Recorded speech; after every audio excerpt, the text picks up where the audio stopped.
It's him!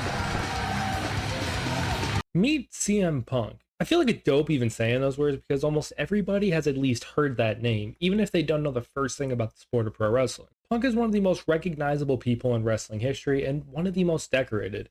He is the first individual to win a world championship in WWE, AEW, and ROH. He has wrestled for every major promotion in the US since 2002, and is partially responsible for some of the greatest matches the industry has ever seen, including his matches with John Cena at Money in the Bank 2011, his series with Samoa Joe and ROH, his 92-minute classic with Chris Hero and IWA Mid-South, and what many consider to be the greatest dog collar match in wrestling history with MJF and AEW. Before his eventual signing to WWE in 2005, he performed basically everywhere on the independent scene, including a stop in CZW where he had his first and only match in the Combat Zone.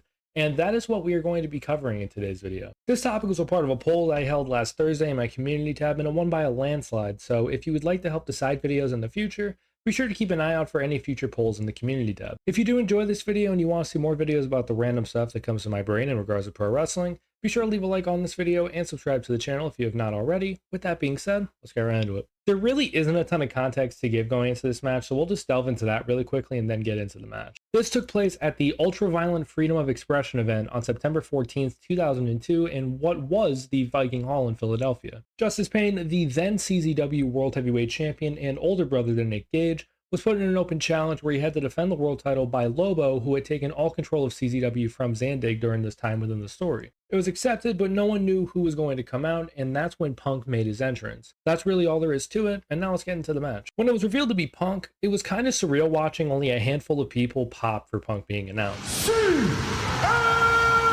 Punk! The rumors are true, John!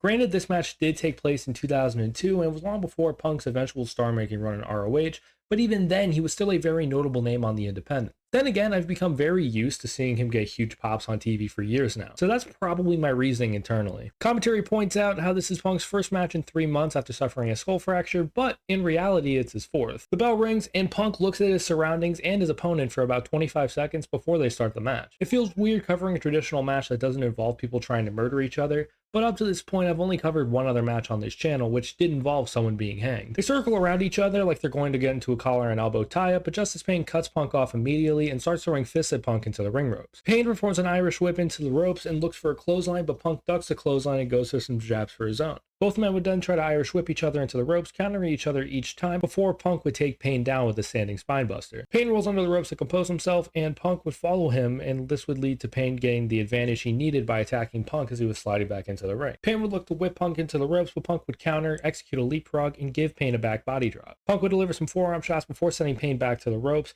and then he would execute a couple of nice arm drags before the world champion would slide under the bottom rope to the outside yet again. Payne is supposed to be the babyface in this match, I'm pretty sure, as Punk is a hired gun, so to speak, for Lobo, so him avoiding Punk multiple times in the opening minutes is kind of a confusing approach in my opinion. Payne would enter the ring once again, and this time they would lock up in a collar and elbow, where Punk would once again get the better of Payne initially with a great display of chain wrestling. Punk would call for a powerbomb on Payne, but Payne would counter into a monkey flip, and that is something I've never seen someone counter a powerbomb with, and I love that idea, but the execution was a little sloppy because Payne is bigger than Punk physically. Payne would whip Punk into the ropes and deliver an arm drag of his own, and then Punk would attempt a suplex, but Payne would deliver a snap suplex to Punk in retaliation. Payne would attempt the pin following this, but only got a 2 count. Payne would take control of Punk on the ground, no diddy, and Punk would counter all of it, but would struggle to capitalize. Both men would struggle and gain control initially, but Payne would regain the advantage following this. Payne would whip Punk into the turnbuckles and deliver a lariat into the corner, and Payne would try this in the opposite corner, but Punk bounced off the turnbuckles and right into a Fujiwara armbar. After about 20 seconds, Punk would get his foot onto the bottom rope to force the break, and Payne would stay on the offensive following this and whip Punk into the turnbuckle yet again. Although this time, Punk would flip over the corner and onto the apron similar to Ric Flair, and try to pin Payne with a slingshot sunset flip. Payne keeps his grip on the middle rope, so Punk aborts and hits Payne with a side Russian leg sweep. Punk goes onto the apron and hits a helo, shades of Eddie Guerrero, and gains control of the match. Punk would then hit a delayed vertical suplex where he held Payne up in the air for about 12 seconds before dropping him onto his back. This wasn't something I or many people would probably expect to see from Punk. Punk delivers a snapmare to Payne and would put him in some sort of stretch that's supposedly called the 138 special. Punk this time would be the one trying to whip Pain into the corner, only for Pain to reverse it and deliver a shoulder tackle into the midsection. Pain whips Punk into another corner, but Punk would lift Pain up and onto the apron, deliver a springboard dropkick to send Pain to the floor. Punk up to this point has maintained control for most of this match. Punk would then hit a suicide dive, and I guess he would take out a CZW staff member during this because Bro was dead on the floor following. Punk would send Pain back into the ring and attempt a frog splash from the top rope to no avail, and this would give Pain the opening he desperately needed. He would deliver an STF to Punk, and Punk was contemplating tapping before he started elbowing the midsection of Pain. I've never seen someone counter it like that. And Pain would respond by breaking the STF and slamming Punk's face into the canvas. Pain chops Punk multiple times, goes for the whip into the corner, but gets reversed, and Punk hits the knee into the corner. Punk sends Pain into the other corner, but Pain would recover quickly enough to jump to the middle rope and hit a blockbuster. Both men are down for the first time in this match. They both got up and Pain would attack Punk with multiple kicks to the hamstring and midsection before hitting him with a backdrop suplex and going for the pin to only get a 2 count. Only 2 to 3 pinfall attempts during this match up to this point. It's an interesting change of pace to say the least. Pain whips Punk into the ropes and hits him with a belly-to-belly on the rebound. Punk is now the one in retreat as he rolls out to the outside, giving Pain a moment to regroup. Punk makes his way back to the apron as Pain would get him in a suplex position just to drop Punk crotch first on the top rope. From there, he would deliver a kick to the forehead or chest, and I'm not really sure which because the camera angle is kind of weird, as Punk would bounce off the top rope upon that kick, and they would fight for control before Pain would deliver a German suplex. Both men are down yet again. Pain would use a seated Punk's legs to pull him up a little and deliver a standing elbow drop to Punk's midsection crotch region. I'm seeing moves I've never seen before, so that's a plus at least. Pain attempts it yet again, but Punk is able to flip out of it, deliver a jawbreaker, and almost eat shit on a springboard crossbody because Pain almost wasn't there in time to catch him. Punk hits a double underhook backbreaker on Pain and goes for the pin, but only gets to the count of 2.5.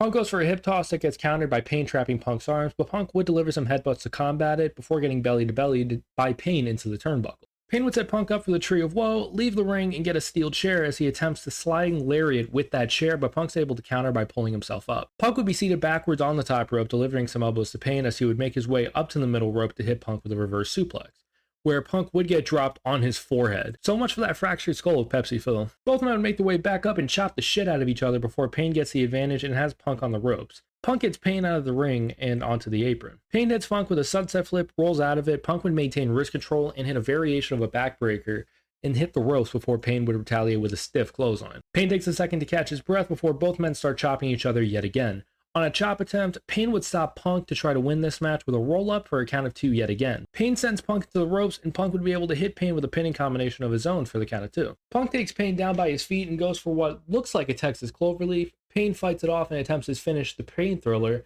but Punk was able to counter into a very loose crucifix pin for yet another 2 count. Punk signals for his finish, the Pepsi Plunge, so he brings Pain to the top rope and hooks both of his arms, but it's unsuccessful.